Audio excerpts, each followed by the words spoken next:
It's been said big-time players show up in the biggest of situations.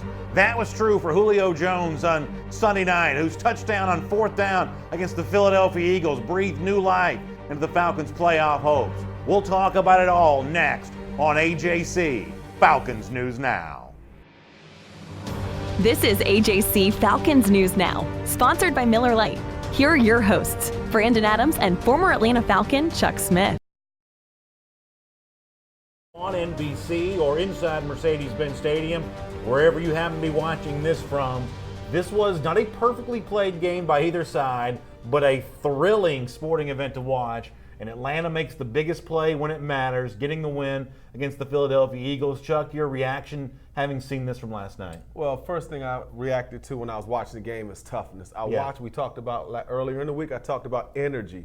The team came out energized, and that was the first step, I think, to this team performing at a high level. But I was real excited to see the fans. All you guys came out. It was very impressive, what was going on here. Yeah, a lot of Eagles fans, that's to be expected in a situation like this. But on third down situations for the Falcons defense, plenty of crowd noise there. That was not a problem. And I thought the entire thing, the atmosphere looked really pretty impressive all the way overall. And not that everything has to be about me, but I feel a certain sense of retribution here. I feel a certain sense of validation because on Friday's show, we talked a lot about how there had been way too much panic, going what happened to the Minnesota Vikings, that, too much was being made of that road loss for Atlanta there. Not that you explain away the things that Atlanta did poorly against the Vikings a week ago. They did happen. You got to talk about that. But this idea that somehow that was a harbinger of doom for the rest of the season, I thought Atlanta came back and answered those critics in a big way. And I think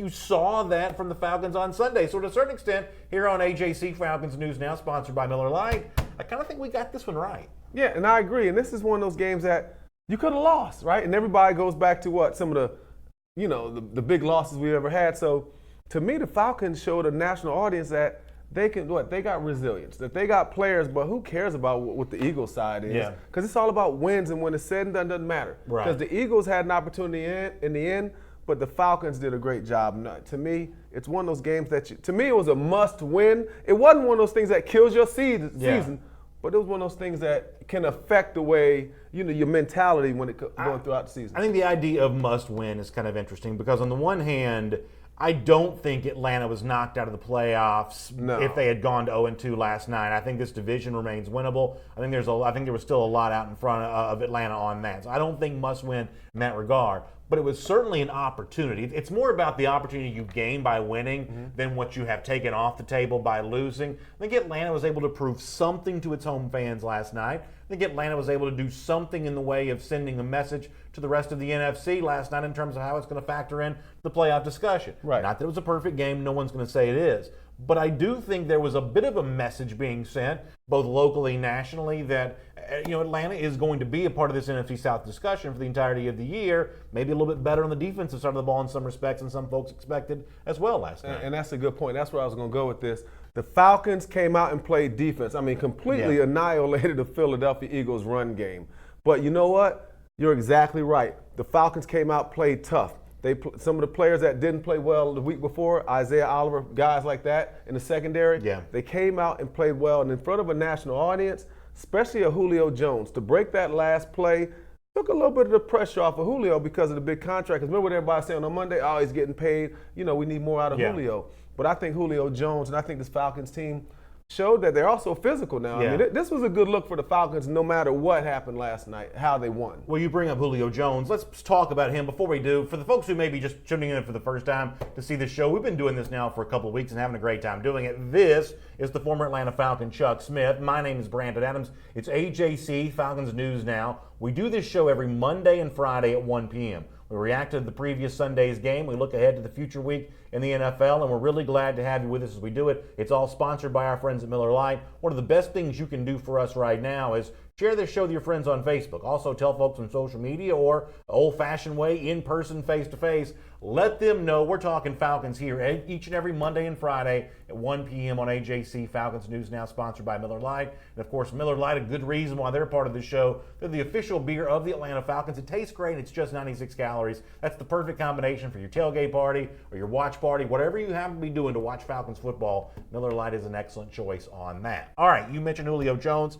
Let's talk about him for a moment. And I think there is something really to be said here for both the guy that comes up big for Atlanta being Jones and the way in which it happens. I thought it was a beautiful play call. I'm not a former coach. I'm not a former player. So the X's and O's part of this is going to be a lot more important to you than it is for me. But to see the way this touchdown set up by the great block by Matthews, really good block on the outside there by a receiver. Was it Sanu that also had that one?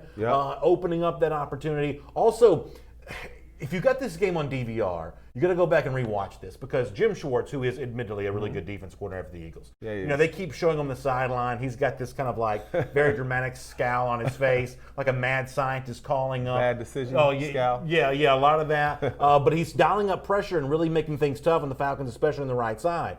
But after this, when the Falcons kind of got him, when they kind of won that chess match, you showed him again, little expletive flies from Schwartz's mouth. It was good TV to see him captured on camera right after this goes down. The point is, it's a beautifully designed play for Atlanta after the game. Falcons quarterback Matt Ryan talked about it. It was a great play call by Dirk.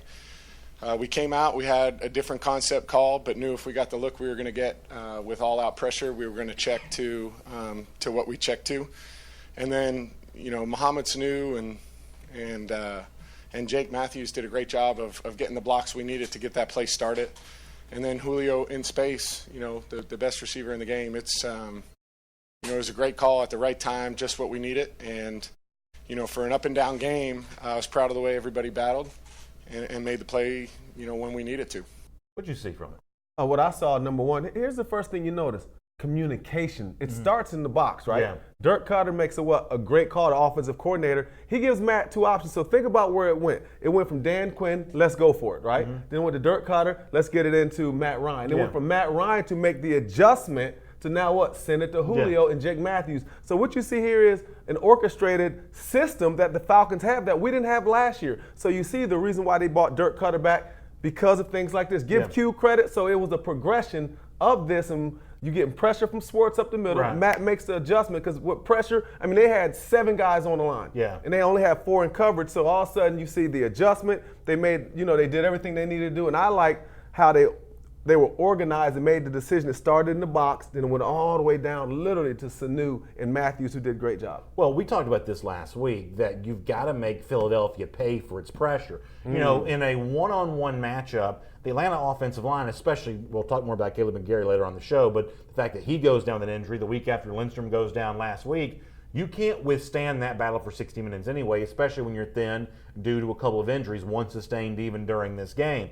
You can't do that, but when you throw the outside throw on a quick route like that, knowing that they've got limited numbers of guys in pass coverage, all of a sudden you're doing what a good quarterback and a good offensive game plan is supposed to do. You're making them play for being as aggressive as they was. We'll hear Ryan say this later in the show. It's the most pressure of an entire game that Ryan's probably faced the entirety of his career. You got to make him pay for being that much of, I would say, gambling is not too strong a word to use. They're going to gamble that much. You got to make them pay. Oh, no question. And that's what you want to do. That was a now screen, meaning you throw it now. It's not a bubble. It's a different kind of screen. It's snap it and throw it right now. Matt Ryan had a great point, because think about this. That kind of pressure, even though he's saying that was the most he's ever faced, the Eagles have done well against the Falcons with that same kind of pressure. I think Schwartz is just a smart defensive mind. Yeah, right? And he's seen a couple times when Matt was pressured. Anybody will throw an interception, but nice work, I'm telling you right now, by Schwartz, but he got caught that one time because it worked the entire game. Yeah. Then the Falcons made a great adjustment at the right time. All right, can we keep it real, though, about one more thing when it comes to Julio Jones' touchdown? As nice as the play call was, the fact that it's Jones himself who's the guy that comes up with this, I think this is very important. And I'll give you an example of this. Chris Carter, a former Eagle, also played, obviously, for the Minnesota Vikings, and a big name around the NFL for a long time. He was on his FS1 program this morning, and to give you an idea of the kind of target that Julio Jones is going to have on his back now that he's just signed this big contract extension. Fairly or unfairly, there is a lot of attention to be paid on Jones, and a lot of folks are ready for him to come up big in a situation like this. Let me give you an example of what the national media is saying about Julio. Here's Chris Carter from This Morning on FS1. You talked about Julio Jones. After a very mediocre 7.5 quarters of playing football, after signing the record deal, averaging $22 million a year for a wide receiver, he comes up with the big play. They make a great call. They have what you call a jailbreak screen, which is a blitz beater. They had an all-out blitz, zero coverage, and this is one of the things that you do. If you're not going to bump Julio Jones and you have an all-out blitz, they have more people coming than what you can block. Matty Ice makes a great audible, gets him into the jailbreak screen, and Julio finishes the deal. It's basically him in a foot race against one of the safeties, and he's going to win that often. So a lot of Falcons fans probably don't like Chris Carter, maybe for good reason, but I don't think he's necessarily wrong here. And I told this when Julio first signed his contract extension. If you want an NBA-style deal, guaranteed money, big-time dollars, if you want to get paid like an NBA superstar, then a lot of the national media, and maybe some folks here in the city of Atlanta as well, are going to judge you like an NBA superstar. It doesn't matter if LeBron James is getting double-teamed. He's still expected to take the big shot at the end of the game. Same for Kevin Durant, same for everybody else you want to talk to. So for Julio Jones to say, or for the Falcons to say, yeah, Julio's double-teamed, we can't force it to him. No, if you're the biggest name on the game, if you're the highest paid guy on the field, you got to come up when it matters most. Julio did that for the Falcons last night on 4th down. I thought that was just as significant as the outcome. The fact that it's Julio who made it happen and he got 2 great blocks, of course, but he's the one that outruns defensive backs there at the end. A superstar came up in a big moment, and to me, that's the headline more so than anything else. Julio coming up big when the Falcons needed him most. And I think it was a good look across football as we know it. I mean, the NFL, because Julio Jones is who he is. Yeah. But I just disagree with Chris a little bit because it is what it is. I mean, just because you're paid $22 million, they can't force the ball to you every time. To me, it starts with getting him in position to be open. But what we saw, Calvin Ridley stepped up, made great plays. So to me, that kind of opened up a little bit of the offense. But I understand what everybody wants from Julio. Yeah. But you can't. I mean, it's hard. But to me, it starts with more creative on offense, and maybe Julio needs to get open more. I don't know the X's and O's of what they're actually teaching, but he hasn't made the kind of impact that everybody thought. But in some ways, it's tough, man, to just throw it to one guy every time. Oh, I understand that. All right, a lot of folks want to weigh in here on AJC Falcons News Now, sponsored by Miller Lite. So we're going to give you a chance to weigh in with your comments, and obviously we'll hear a lot more from the Falcons' victorious locker room coming up. Tracy Ball says, rise up. No doubt a lot of Falcons fans agree with that today.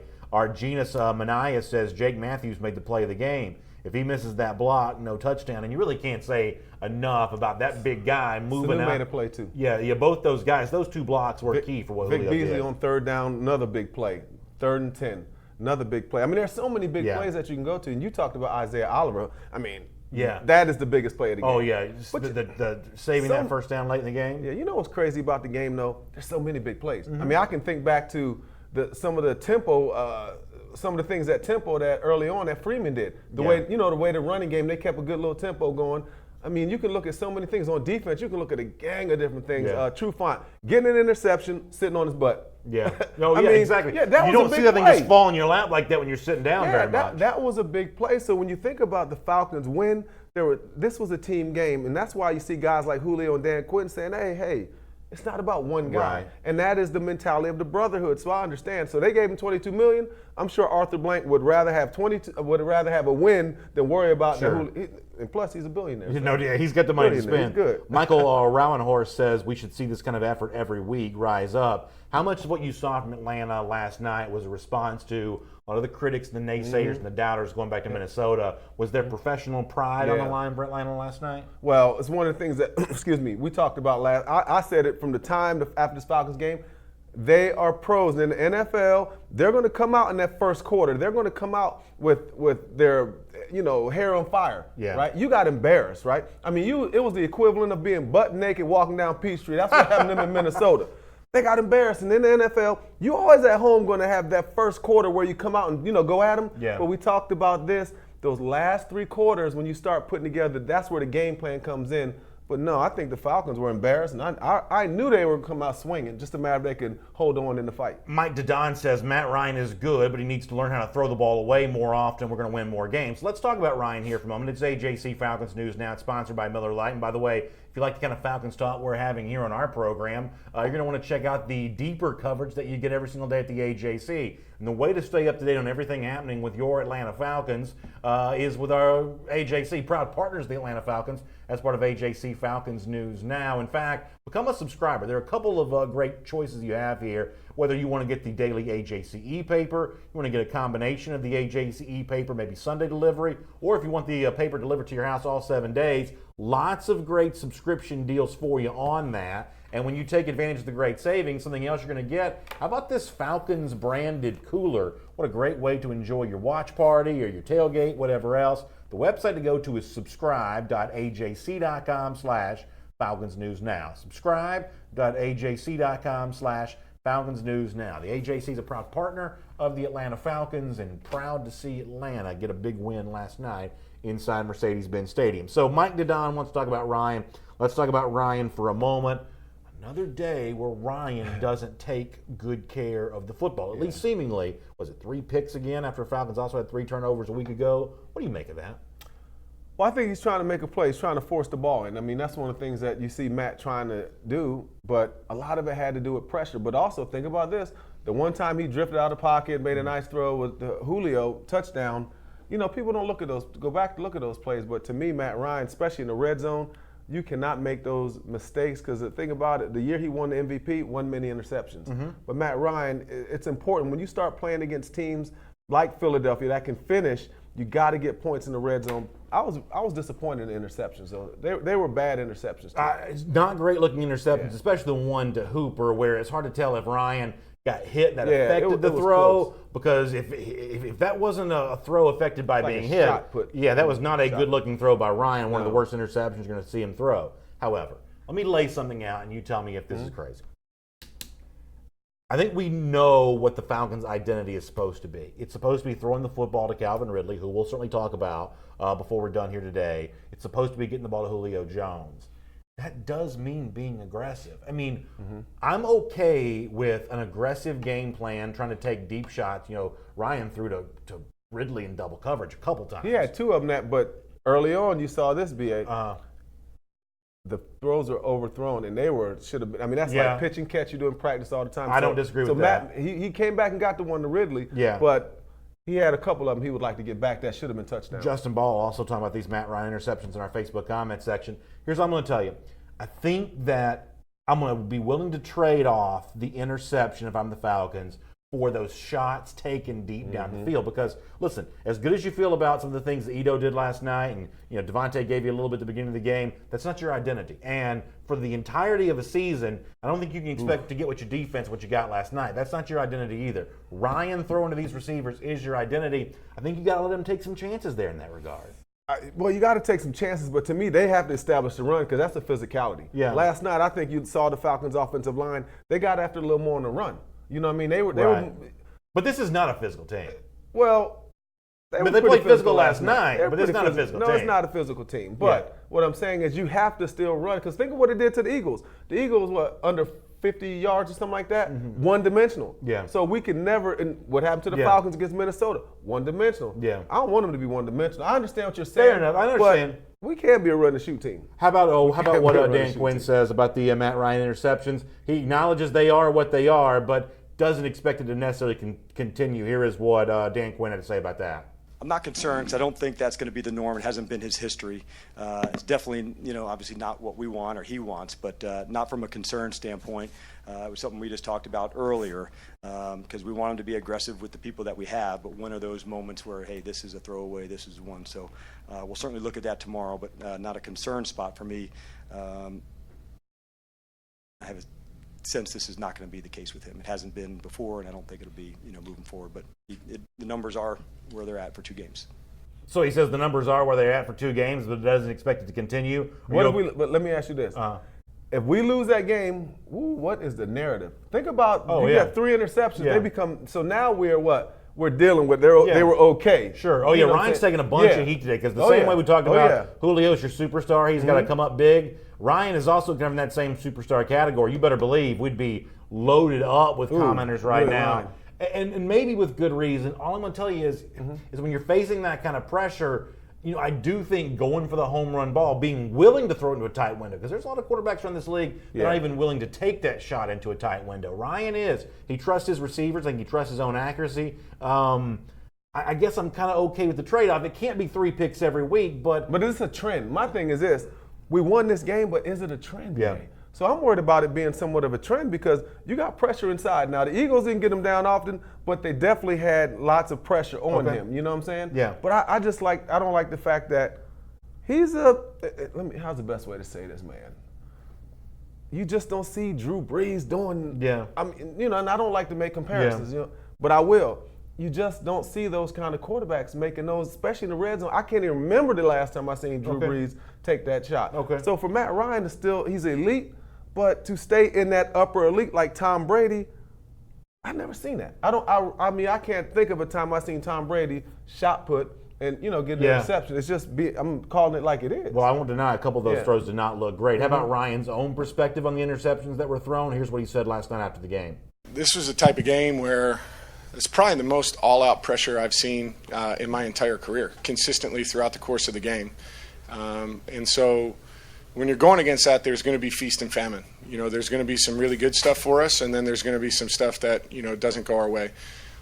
Tonight, turning the football over 3 times, it's hard to win in this league when you do that. But you keep telling yourself, all right, the score is, where it's at. We're in good position to go get the job done. Forget what's happened up until this point, concentrate on the play call that's coming in, trust what you're seeing on the other end, and then go out there and execute the best you can. But yeah, I really thought though early on Jim Schwartz was reckless.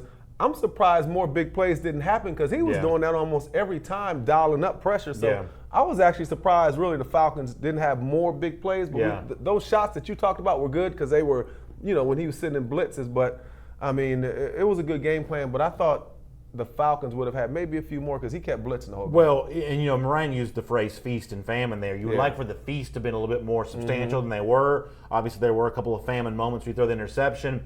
I guess overall, I'm willing to trade the risk for the reward, although I don't deny that given how aggressive they were being, and I don't think that you're using too strong of a phrase to say at times too aggressive. I mean, the key 4th down play to Julio Jones, the look on Schwartz's face certainly indicated he thought he'd gotten too aggressive that time, especially when so much of the pressure was coming on that right side every single time. They felt like they had a real opportunity with what was going on with McGarry and obviously the unsettled situation at right guard. They were doing so much of that spot. You'd like for Atlanta to be able to take more advantage of it. But I like it. I like the Falcons had the battle because remember, there were no injuries on the Eagles defense. This is one of the top 5 defenses in the league. So like you said, I will take it, but I'll tell you what I do like about what the Falcons did. They didn't back down. I mean, they were running, they were competing. The offensive line, McGarry comes back, he gets injured. To me, the offense came out and they literally, whatever happened good, okay, we got it. Things happen bad, we're going to keep moving on. So I love the fact that the Falcons kept working against a solid defense. Now, let me get some comments here. Shakira Scott says Matt has to learn how to not fold under pressure. That's when he throws the most interceptions. Freeman needs to step his game up. Let's deal with both those for a moment because we also let's talk about fold. I mean, that's a little strong. I mean, he ain't like folding like he's scared. I mean, hey. Yeah, I mean, he's playing a lot of these games at this point in time now. It's not a scared thing. I think it's natural to say that he is hurried by the pressure that he's facing. Even he admitted that. Well, everybody. Yeah, he's hurt. I mean, his tempo and rhythm is going to be taken off by the fact that he's got somebody breathing down his neck every single play. But in terms of the moment being too big, I don't think that's the case for Ryan. He's played in 1 million games. Yeah, I agree with you. And to me, folding that's more of a term because if a person necessarily don't like him. Now, again, I made a comparison to some other Super Bowl winning quarterbacks, but Matt Ryan, he's not folding. You're trying to make plays, and everybody reacts differently. Shakir also mentions Devontae Freeman. Chris Webb talking about the running back situation too, saying Ito Smith should be starting over Freeman. Freeman isn't getting it done. Ain't gonna happen. This is an area that you're right. Ain't gonna happen. When you get that money, ain't gonna happen. Yep, great point. These are humans now. The Falcons have already admitted a money situation by bringing back Matt Bryant. I don't think they're going to be doing 2 of those in the same year. No, Matt and Bryant. Maybe they shouldn't be. Too.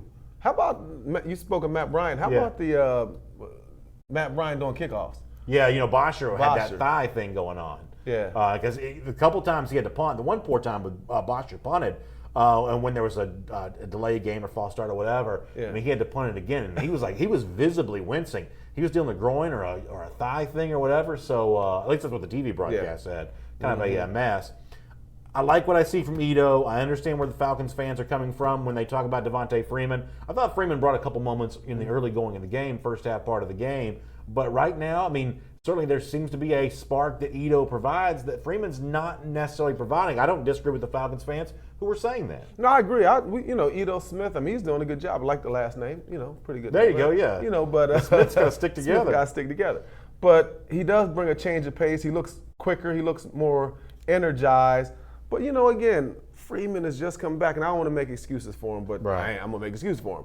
Man, you've had concussions. You've had injuries coming out for the season, knocking you out. I don't know, can you ever come back and be super gung-ho? Because that condition thing is, it's tough. It's tough to come back. Well, James Kelly says something kind of similar. He says, at this point, Smith looks a lot, and he puts a lot in all caps, a lot better than Freeman. Here's the problem.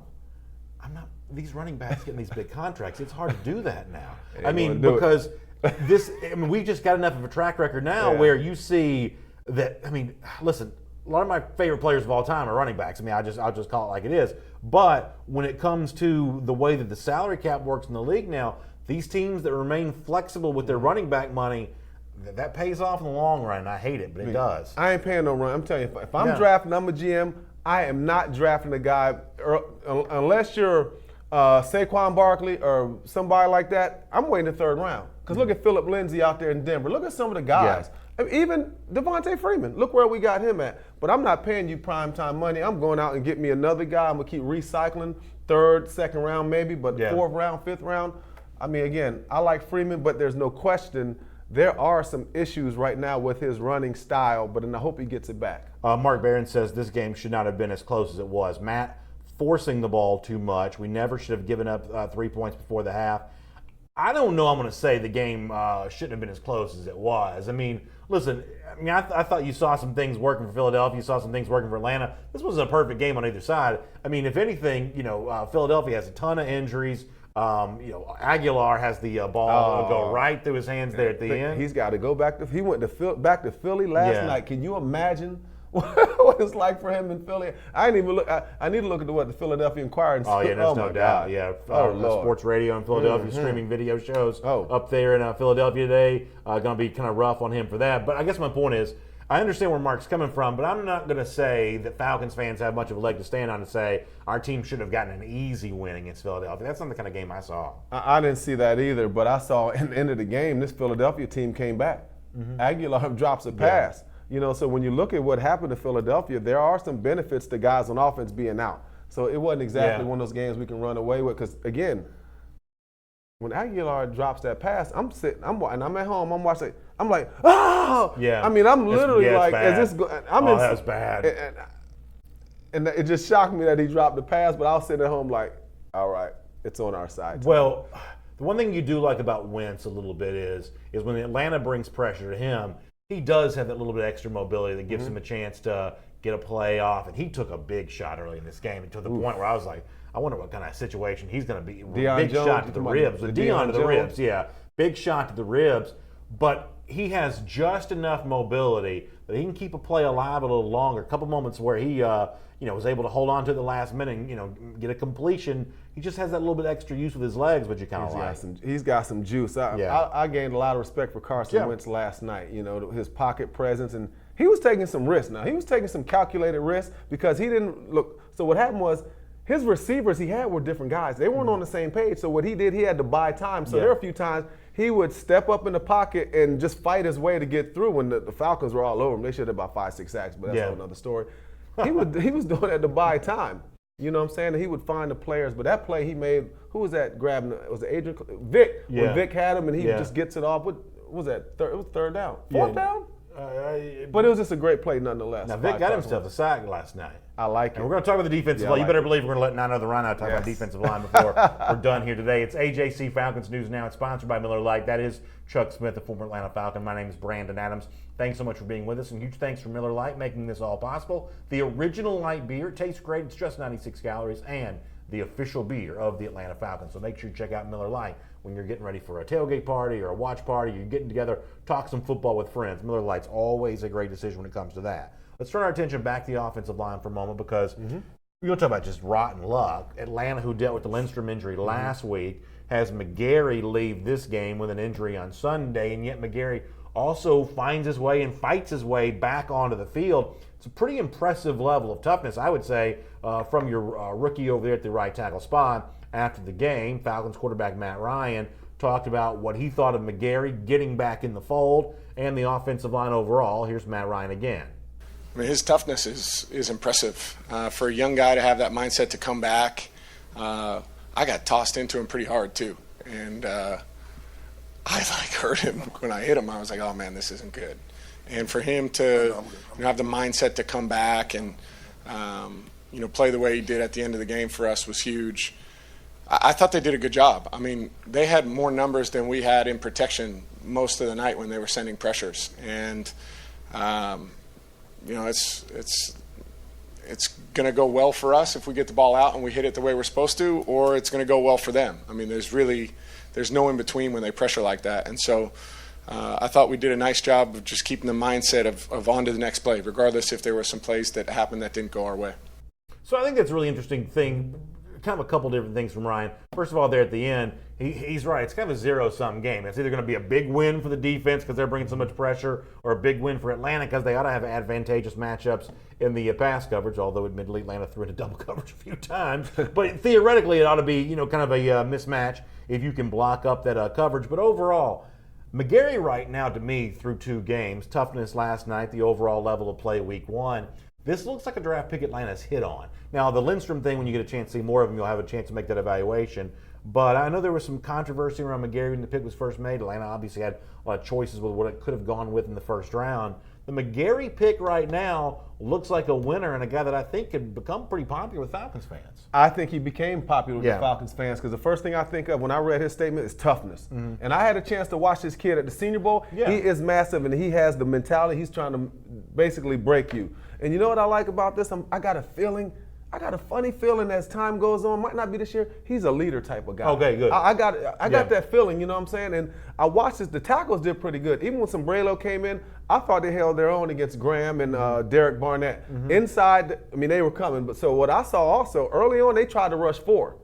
Philly tried to go 4, but look, the offensive line was doing a good job. Then you saw Jim Schwartz, Philly's defensive coordinator, have to send more pressure. But I liked what I saw in McGarry, but I also liked what I saw when the Falcons when they went 4. And when you're blocking 5 against 7, there's going to be pressure like mass zero coverage. But I like McGarry. I love his toughness. It's going to go a long ways when it comes to his deal with the team. As a defensive lineman yourself, you're obviously evaluating guys on your side of the ball. You like to do that. But I would imagine it gives you an interesting perspective on the offensive tackles, too, in terms of how they're battling against either the guys you're training personally or just the guys that you understand what they're trying to do because that's what you did when you're in the league there as well. You mentioned Derek Barnett. He brings so much strength to the table. He wasn't in the game. Jake Matthews shut him down. I seen Derek trying to spin. Derek tried to bull rush. Jake had him. Derek tried to stutter bull. He had him. This offensive line was solid. The tackles were really solid. The inside, I mean, it is what it is on the blitzes, but I thought the tackles were really solid. I mean, I have no problem with how they played. I actually thought they played well. Brian Freeman says, BA talking Falcons. Love it. Yeah, Brian, I'm not just a college football guy. I like talking some NFL here, too, especially when you get a chance to do that with Chuck Smith. You certainly enjoy that. Still a lot of talk about those interceptions, though. Mark Barron says, stop forcing throws. Wayne Sutton says, Matt's got to stop throwing those red zone picks. Tyler Robleski kind of getting back to the running back conversation about, whether you want to get Olsen involved in the game.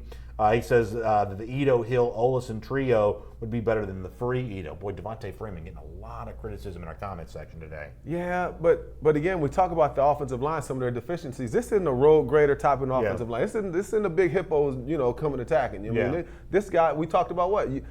We've talked about a few times. What did you say earlier? This is a passer-driven offense. Yeah. This offense is not built to knock you around. It's not to be physical, to knock you off the ball. And that's something the Falcon fans, we're going to have to deal with. This is not the type of offense that's going to run for 150 yards. Yeah. This is a team that you want to throw for 350, and they'll have a better chance to win. Lorenzo McCourt says, Matt, you're an 11-year vet. Don't make excuses about blitzes that Mike Schwartz dialed up. At this point, you've seen every coverage and pressure in the book. You just need to play fundamental football and stop trying to force the ball into triple coverage. So let me ask you about this, Chuck.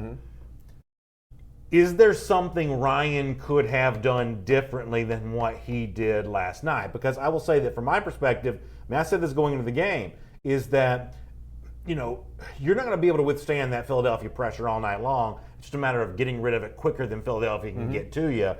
I don't necessarily have much of a problem with the way Ryan played. Obviously, some of the results he wants back, but could Ryan have done something different last night than he did, other than avoiding the result? Well, he should have took a sack. Yeah.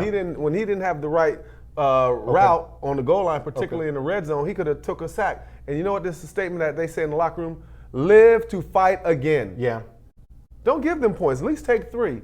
Don't take any chances. So you got to live to fight again. You got to kick the field goal and do what you do. But to me, Matt Ryan, he is limited when it comes to scrambling. But another thing what to notice, he hadn't scrambled. Last year, he's a little better scrambling. Remember, he'd get outside the pocket and he's effective. I'd like to see Matt get out the pocket more, because when he scrambled out of the pocket in the red zone, he found Julio Jones. Wade, that's a good point. Wade Horton says we had too many penalties. We have to clean that up. This was a home game, so the other team should have had way more penalties. Too many Eagles fans in the crowd, almost felt like an away game. Yeah, Philadelphia's got one of these big traveling fan bases. You kind of expected to see a good bit of Eagles fans there last night. That's not a surprise. How about the idea of too many penalties from Atlanta, though? Are you with him on that? Huge. 3 of those on special teams. I mean, the Falcons, a lot of the penalties affected where their position was, because you don't want to leave there's a lot of dead yards out there, and that has to do with yards that they take back. And to me, the Falcons, of course their penalties matter. You know what I'm saying? Everybody knows that, but they got to clean that up. That's more of a mentality, too. I mean, that's not one of those things you can go and coach. You cannot go in there and say, hey, we're going to coach you not to grab a guy. That's a mentality. That's discipline. That's why guys are paid. To me, that's one of those things that, what do you do? Yeah. There's nothing you do. You got to tell, hey, don't do this, don't do that, because you can't practice it. Taylor Robleski says, can we be more aggressive on 3rd and 4th and long? Our line is solid, and our safeties did well assisting the corners, but they struggle when they sit back into zones. Our guys? Yeah. Oh, I think Q was, depending on the front 4. No, I understand what he's saying about being aggressive. Right. This team ain't built to be aggressive. We seen what Isaiah Oliver got beat with last week, and I think this defense was fine. Because let me tell you something, what they did last night. Yeah. They changed the narrative. So Q had, he had a 3-4. Didn't play much 3-4 last night. They went into a split look, which is universal amongst NFL defensive line and defensive formations. What it is, they had Grady and they had Adrian Claiborne outside the offensive guards. They had attacking those guys really wide. That was the Seattle pass rush wide 9 last night. So it was very effective. So I'm not going to put no pressure on there with my front 4, because the front 4 did great last night. Yeah, I think you're right about that. They did great last night. All right, here's Terry Rigdon. I think this is a good comment. Terry says, it's hard to win in the NFL. We should be happy, meaning other Falcons fans. Just clean it up and we'll be fine. I guess I kind of feel like I'm with Terry on this one a little bit. I think the overall tone, and I do get this, there's always going to be more emotion about the things you didn't like than the things you did. I completely understand all of that. However, I do think that Terry's kind of hitting on something that the way a Falcons fan, I believe, ought to feel about last night is, I think it ought to feel great, or she ought to feel great. I mean, it wasn't a perfect game, but it was a big win. This idea that, Atlanta's got something to apologize for because it was, to a degree, somewhat lucky to have stepped out of here with a win. I don't think Atlanta owes anyone an apology last night at all. Now, can you play that way and go 14-2 or 10-6, 11-5? No, you're not going to be able to do that. But in terms of how a Falcon fan should feel today, I think Atlanta actually ought to be feeling pretty good. I bet you the team itself is feeling pretty good today. And I think the Falcons fans themselves ought to take that cue. Well, I know the players are happy. They're just happy to win. Things feel a lot better when you win. But I will disagree a little bit with you here, B.A. I like the fact that the Falcon fans want a little more perfection. But also, let me just throw this out here now. All right, and I need you to answer this.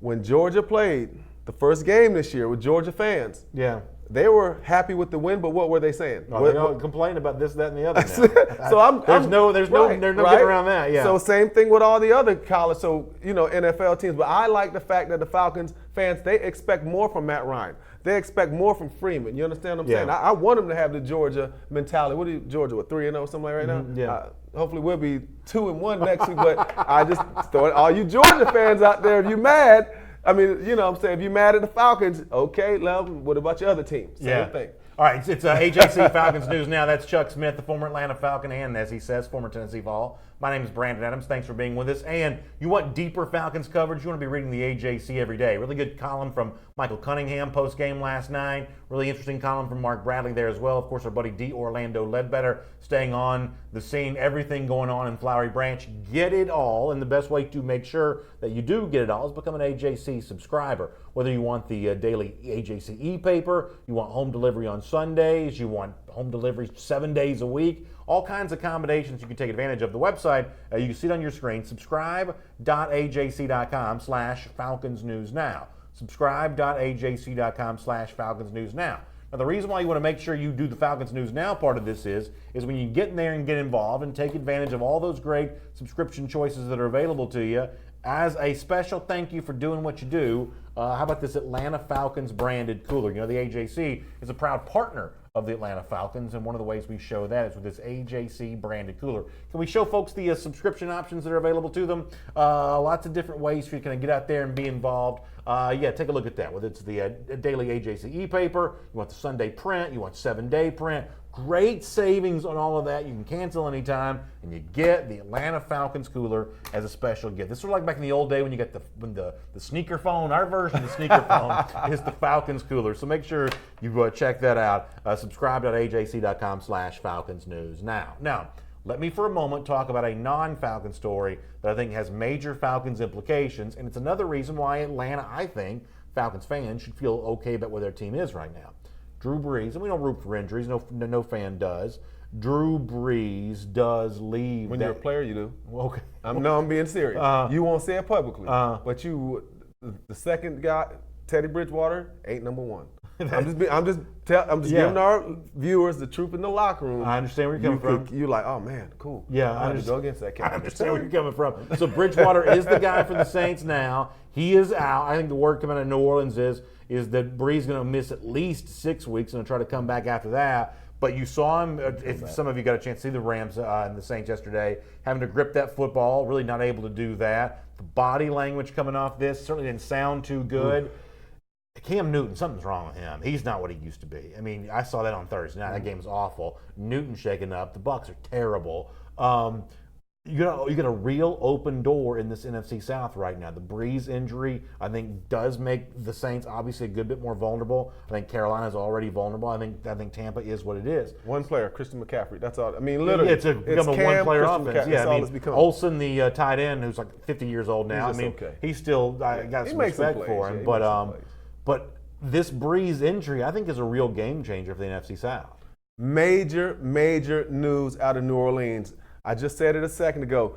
The number 2 quarterback ain't number 1 for a reason, and he sure ain't no Drew Brees. This is major. I mean, Drew Brees is special, first ballot Hall of Famer. You can't replace him. Now it's going to be interesting to see how they play without their superstar. You understand what I'm saying? Last year the Falcons had plenty of injuries. The Saints didn't feel sorry for us. Right. But now you got a big injury in this, and man, it's going to be interesting. I mean, I don't think they truly will. These next 6 games, it's going to be a struggle, and I would be shocked if Drew Brees comes back in 6 games. I watched that thing. That is a terrible injury. Yeah, well, and our buddy D. Orlando Ledbetter tweeted out the upcoming 6 games for the Saints. We assume this is a 6-game injury. It's week 3 at Seattle. That's a very easy game to lose. Week 4, Cowboys. That's a team that's riding pretty high right now. Sunday Night Football. That's an easy game to lose. Bucs, even with Bridgewater, maybe you favor New Orleans there. Jaguars, hard to tell. Bears, tough defense, certainly. Cardinals, a little hard to tell. Then it's a bye week, which gets you 6 weeks ahead for the Falcons. But it's an opportunity for Falcons to put some wins together to take advantage of what could be a vulnerable stretch. Either it's a season loss for Drew Brees or it's just a portion of a season loss.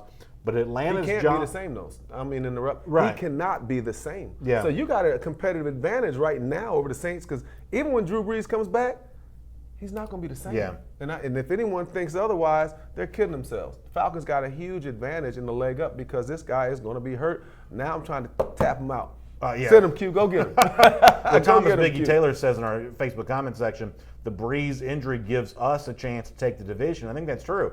I think you and I have both been saying this for most of our show. The division is easier to win than the wild card. I think the NFC is a deep conference right now. The division's easier to win.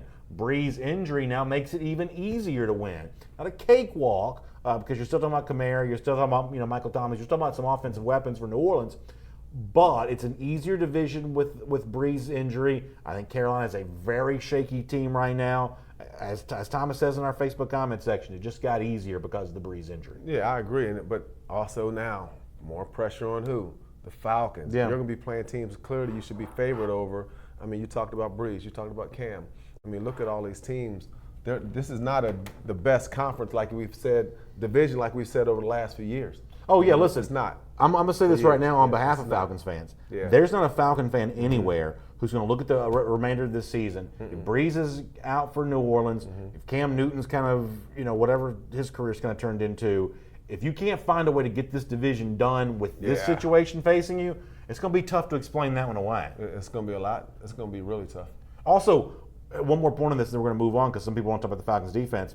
With Foles going down, how many quarterbacks have we seen kind of go down here? Ben Roethlisberger going down. Yeah, big-time injury to Big Ben. That's big. Got to keep your quarterback up right now. Because they're already suspect as it is. You got to keep that quarterback up right. You're right, and you got to keep those two star players. I know you had to let those two star players leave from Pittsburgh, but man, what an impact! They have no offense. Right. I mean, literally no offense. Ben was getting killed. They have no running game. Connor's my fantasy guy. I'm ready to get rid of him. I just talked to Michael in the control room. I got to get rid of him, but this team has nothing. Yeah. Juju Smith-Schuster can't do it on his own. Lester Moss says, way to go defense. Keep it going against the Colts. In fact, let's talk about the Falcons defense right now. Let's sort of particularly look at the side of the ball, or the portion of the defense that, Chuck, you're interested in, the defensive line. Oh, yeah. Big performance from Grady Jarrett last night, as we mentioned before. You saw Vic Beasley get a sack, and really probably kind of a well-scouted sack in that it seemed like Atlanta was very used to knowing that Carson Wentz was going to roll to the left on those third down plays. That's where he wanted to go. Beasley seemed to anticipate that and did a good job of getting around to get that sack. Your overall impression of how the Falcons defensive line played last night, what did you see? Well, first on the Vic Beasley sack, they call it a high-low. Tack went up, came underneath, so it forces the quarterback to do what? Bounce out. So he bounced out. Vic did a good job on high-low, tracking him down. I thought the defensive line was fantastic last night, B. I thought Grady Jarrett was stout, did a really good job on the run. This team really did well on the run. Tack was a monster all night long. Didn't have a lot of sacks, but he absolutely had 3-4 hits. Adrian Claiborne did well. Yeah. This was a defensive line that played well last night, and they played physical, and it made it a lot easier. You just started seeing Deion Jones cleaning up tackles, Devondre Campbell cleaning up tackles, and Keanu Neal and those guys in the secondary, them safeties, they are Ricardo Allen, they are absolute monsters last night. But the front seven, you said it, you hit it on the head. They did a great job. So you mentioned a lot of things there. There are a couple of Falcons names that, when healthy, I have a lot of confidence in saying are upper echelon performers for their position in the league. Jarrett's one of those guys. I believe that Keanu Neal's one of those guys. I believe that Deion Jones is one of those guys. You want to talk about some other guys, we can. But the three guys that I believe in this Falcons defense and when healthy are clearly plus starters, clearly in that upper echelon. I think you look at those three guys right there. Neal, the safety, Jones, the linebacker, and Jarrett, the interior defensive lineman. I love the enforcer in Keanu Neal. He is an enforcer. Reminds me of a young Rodney Harrison. Now, I know I'm taking it, pretty far, but his mentality, the kind of guy we want in this new league, where you can't just spear guys like Rodney. But I think you're exactly right. Deion Jones is great in coverage. He brought the wood last night, had some great hits, particularly the one he had on Carson Wentz that kind of, made Carson feel it a lot. Oh, yeah, but for sure. The Falcons have a nucleus. I mean, they've done a good job in drafting. Now it's up to these players to show that the organization made the right picks. But right now they look good. But as far as the defensive line goes, here was Dan Quinn's evaluation of that group from the postgame. Well, there's some veterans there. They've played a lot, and having some of the guys into the mix together, that's been a big part of it. Bringing Ty and bringing Allen into it. Crawford, I think, has picked up where he's left off. He and Grady it's kind of an excellent partnership. They're in and out, and you have guys at the three technique that are really upfield. But Grady came back. He'd already was playing at a high level, and I thought he took it to a new space. Having Claiborne back adds to our toughness, adds to our pass rush. So. Hopefully we can continue to keep developing, but it is a veteran-esque group now that people have played some time and experience together. So we're hoping to build on it for sure. Quinn says veteran-esque group. That goes back to what you said about Claiborne, that bringing him back in was a smart decision for this group. Yeah, Adrian, he brings the toughness. Adrian can rush the passer. You saw him last night. He was collapsing in the pocket. A gang of times they put him outside, he can rush. They put him inside, he can rush. And let me just tell you, the evolution of Grady Jarrett is one of the most interesting things I've seen in Falcons football history. You draft him as a true nose guard. When Grady came out, they said he can't rush. That's why he went so late. He's built like a nose guard. But now he's become a weapon. He's one of the best. He might be in the top 5 right now because he can rush the passer and he can play the run. But it's not just a bull rush from him, too. It's a repertoire of moves. He wasn't bull rushing at all last night. He continued to use the move. It's called the cross shot, where Aaron Donald uses, but he's effective with it. But this defensive line, he's right. And this is something that I felt going into this game. These dudes are pros, man. I used this term last week. They ain't no punks, man. I know the DNA of Grady, Dion, you know what I mean, Adrian.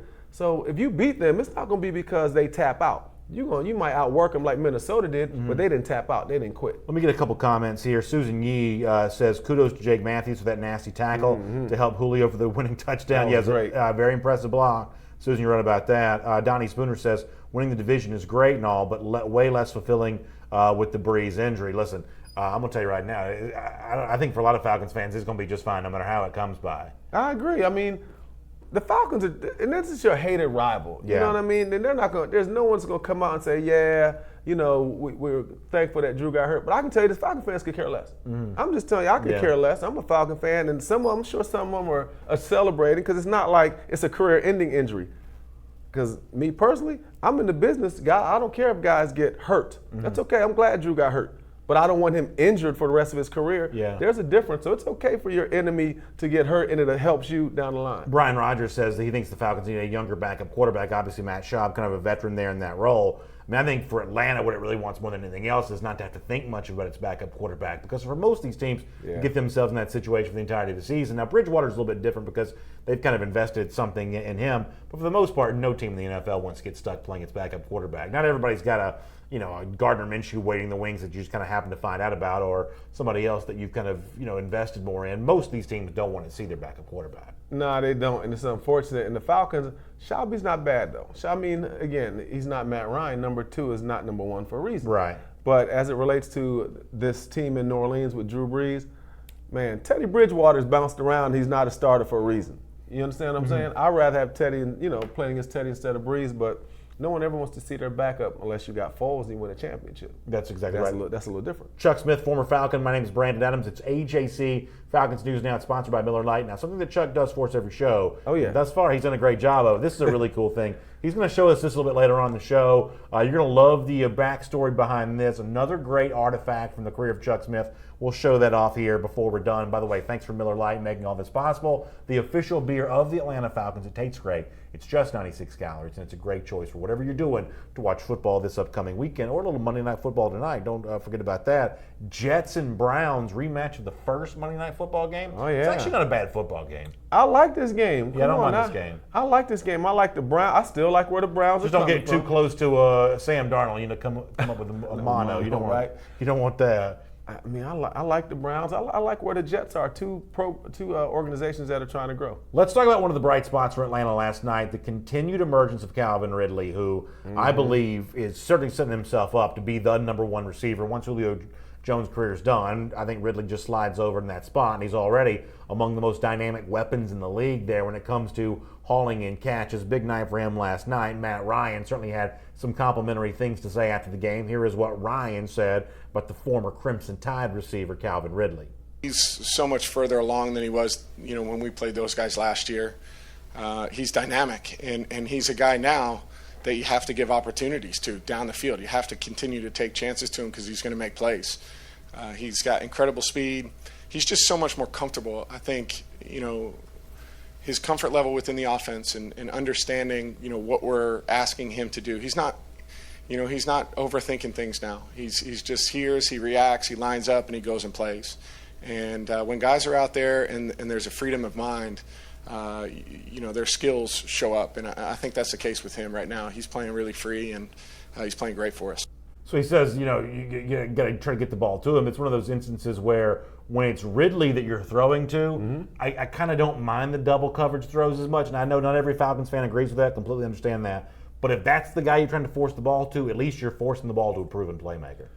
I agree. I mean, right now he's unbelievable, and I wouldn't be surprised, and this is a kind of a bold statement, I wouldn't be surprised at the end of the year he has as good a stats as Julio Jones. Wow. I wouldn't be surprised. He's becoming a big-time weapon. Because Julio's being double teamed. You know, somebody has to step up, and I really believe last night him stepping up also helped some of the other things in the game. But, I mean, if you watch him come out of his breaks, I've been out in Flowery Branch and watch him run a route and put his foot in the ground, and the routes he runs, it's absolutely stunning how quick he is. And then you always see the big homie over there, Big Julio, like, good job. Yeah, it's good to see. I love their relationship. That's a really fun thing to see. How about Dan Quinn on Calvin Ridley? Here's what he said about his young receiver after the game. He's so much further along than he was, when we played those guys last year. He's dynamic.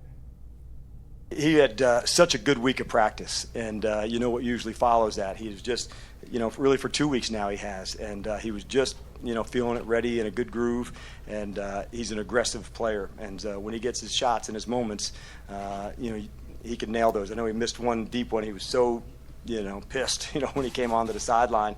So there'll be other night, there'll be not another night. There'll be another moment tonight to go make him pay, and he certainly did that. Let me ask you a question about this. So with Ridley emerging the way that he has, with Falcons earning the win last night, where does this team go from here?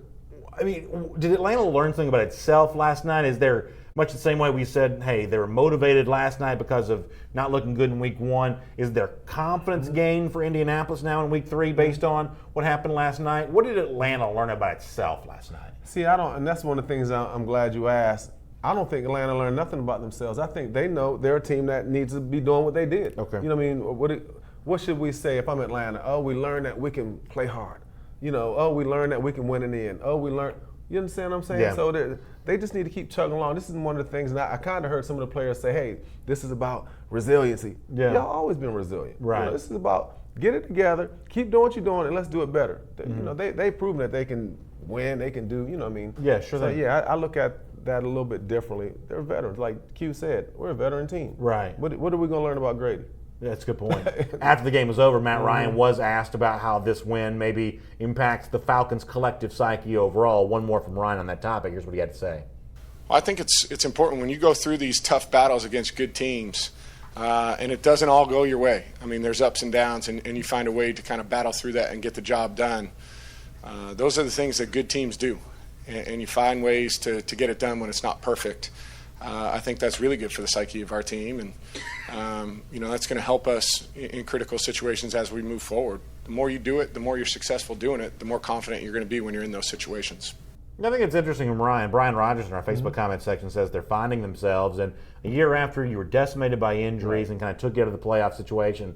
Obviously, there have been a couple of disappointing playoff losses. The Super Bowl certainly hangs over the organization probably still a little bit. When you can go out there, I mean, this is a Philadelphia team that had been a nemesis to Atlanta too. Think about the start of last season, the playoff game, from the year before that.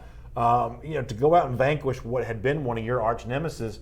I mean, while I agree with you that Atlanta probably already believed in itself, this kind of stuff doesn't hurt to kind of add a little bit more evidence into the fuel bank there a little bit. Yeah, I hear you, but this is in New England. Yeah. I mean, to me, it's like one of the things, if you hang on like this, you're in Foxborough or New England comes in.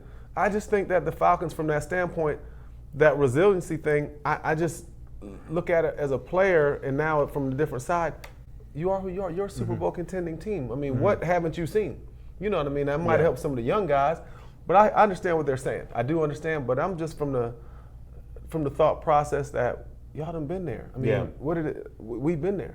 You've been there a million times, so now just get the job done. You got the storyline is you got the job done. Sure. Not that, whoa, man, we bowed our necks. You always bow your necks. You That's know what I good to mean? hear, And to me, the rivalry with the Philadelphia Eagles, it's come down to those same guys who didn't make plays, so you learn from that. That's where you learn something. In Philly, let's find another option in the red zone. That's Calvin Ridley. There you go. All right, Chuck's got a cool thing he's going to show us. Before that, here on AJC Falcons News Now, sponsored by Miller Lite, let's check in on a couple of the Week 2 scores of note that may have gotten your attention. Thursday, of course, Bucs got that win over the Panthers. We talked about that. How about the Chargers getting a win against the Lions? Late opportunity for Detroit there, but the Chargers do come away with the victory. And as we said, Cardinals found a way to keep it a little closer than the experts would have thought against the Ravens. There was too much Baltimore love going into last week. You ain't lying, but the Ravens, Lamar Jackson, he is throwing the ball. He's a lot better than a running back, right? Right. And Arizona, I mean, Kyler Murray's done a heck of a job too. I mean, there were two good young. I mean, Murray, I think he was over 350 yards passing. Yeah, he had a big game statistically speaking. You see the 49ers get an easy win over the Bengals. Colts, next week's opponent, slips by the Tennessee Titans. The stadium caught on fire in Nashville yesterday, which was kind of strange. Jacoby Brissett, of course, a quarterback for Indianapolis. What do you think about what awaits Atlanta there? Certainly, it seems to be a winnable game, but not a pushover gimme opponent in Indianapolis either. Much improved defense, I tell you that, but Indianapolis built on the run. This team can run the ball. Yeah. I mean, Nelson, the Falcons, their biggest thing you're going to start hearing this week, we got to stop the run. Yeah, the other thing they got to stop the run. The other thing that was going to come out of that, there were a lot of rumors about Indianapolis that Adam Vinatieri, who has been one of the all-time great kickers in NFL history, but has really struggled to start this season. He's advanced in age, to say the least. Certainly, there's a really good chance that Vinatieri may not. I don't want to get too ahead of myself here, but based on some of the chatter coming out of Indianapolis yesterday, there's a chance that that Vinatieri might not kick against the Falcons on Sunday because he was certainly hinting that his career might be done. Some of the local Indianapolis media had this. I'm sure there'll be plenty of coverage of this at AJC.com. You can read this for yourself if and when that news does come out. But boy, he strongly hinted to a gaggle of reporters that he's very unhappy with his own level of play through 2 weeks. I'm sure they're disappointed again at the timing of it. You know what I mean? You just don't go out and replace a guy like that. But if it's time to go, it's time to go. Yeah. And it's time for him to go on my fantasy team too. You got to go. You got to go. He's killing me. He's got to go. So y'all keep your head on a swivel for some of Adam Vinatieri news this week. How about a couple of other scores here real quick? Let's roll through a few of these. Dallas over Washington. That's not a surprise. The Giants are terrible. The Dolphins may be historically bad. That's an embarrassment. Antonio Brown did find the end zone there. Chiefs keep rolling. We talked about the Breeze injury. That was enough to make the Rams an easy winner. Denver's got some problems, man. Denver's got some problems. Denver, I'm shocked. They've fallen off since they won the Super Bowl, but Joe Flacco, I mean, looks terrible. Even Von Miller. He doesn't look like he cares very much. I know he's got big money. But they haven't been doing a good job rushing the passer. They've been struggling. Phillip Lindsay, the running back, superstar last year, made the Pro Bowl, all those different things. Hadn't done much. This Denver team is struggling. John Elway got figured out. Yeah, listen, that's going to be very interesting to see, and maybe they'll be calling for Drew Lock at some point in time there in Denver. Nonetheless, though, here on AJC Falcons News Now, sponsored by Miller Lite, one of the things we always love doing, and Chuck's been good about doing this thus far, he promises to bring us in something from his career. Every show he's done this thus far, including what looks to be, what is that, Golden Football? What is Golden that? Football. I'm not going to take as long as I did last time. By all means, take as much time as you want. So what this is, this is the Super Bowl 50th anniversary ball. Nice.